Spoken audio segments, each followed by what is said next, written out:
Әбу-Насыр әл-Фараби қазіргі Қазақстанның оңтүстігінде орналасқан Фараб қаласында түркі тектес әулетте туылған. Оның әкесі әскербасы болатын. Зерттеуші ғалымдар әл-Фарабидің балалық, жастық шақтар туралы тұшымды әңгіме айтпайды. Себебі ұлы ғалымның өмірінің бұл кезең туралы мағлұматтар жоқтың қасы. Сондықтан да зерттеушілер ұлы ойшылдың өмірбаянын оның 50-ден асқан шағында Бағдат шаһарына қоныс аударғанынан ғана бастайды.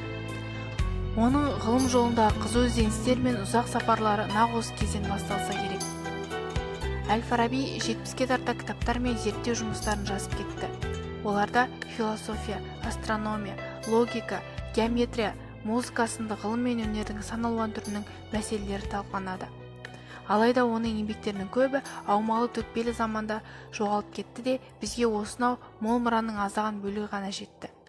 Әл-Фарабидің өлеңдері оның өресінің биіктігін, дүниеге жалған қызықтықтарға қызықпайтынын білдіреді, рухани әлемнің ұшар биігіне жеткендігін паш етеді. Әл-Фараби киетін киімі мен тұрмысына аса көп назар аудармайтын. Оның қарапайым тіршілік кешкен сондай, кейде тіпті тек қана қарасумен күн еткен кездерде болған.